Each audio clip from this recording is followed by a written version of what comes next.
I thank the gentleman from Colorado, and he and my colleagues will show in this hour that censorship of conservative voices proliferates among social media and other tech companies, banks and other commercial service providers, and massive public companies and capital markets pursuing ESG policies. But as Mr. Buck suggested, it's worse than that, because the leading and most insidious censors, whose predominant selection of conservatives to victimize, by the way, is only an aside, are the powerful and secretive agencies of federal law enforcement and the so-called intelligence community. In only the most recent example of this egregious wrongdoing, and solely due to the commendable voluntary disclosure by a social media company of the Twitter files, we now know that not only the FBI, but also the ODNI, NSA, and CIA audaciously abused their power to coordinate big tech and big media to suppress from circulation information that was highly significant to the 2020 presidential election, namely the New York Post's Hunter Biden laptop story. But even this jaw-dropping disclosure, focusing on an isolated document, brings home just how insidious, how brazen the conduct of these massive and unaccountable agencies has become. Here's one. Twitter files number 7, tweet 15, by one of the reporters with integrity, Michael Schellenberger.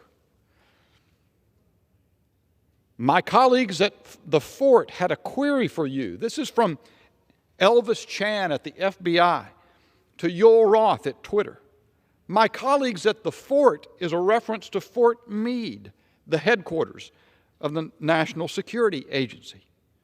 He says that Twitter no longer provides their data feed, as they had in earlier years apparently, and asked if they'd be willing to change it. Their data feed. Comments, postings of 77 million Americans and more than 330 million people worldwide. My colleagues, Mr.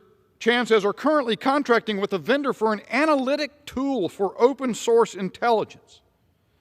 The commercial version of this tool includes the Twitter data feed. However, the feed was disabled because the vendor said they did not want to violate their terms of service with Twitter.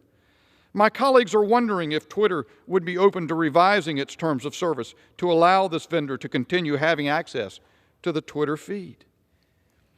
This representative of the FBI is asking for Twitter to reverse its policy to allow government agencies to conduct analytics on the discourse of the American people, mass surveillance of the public conversation, collection and preservation so it can be searched at will by government bureaucrats for whatever purposes.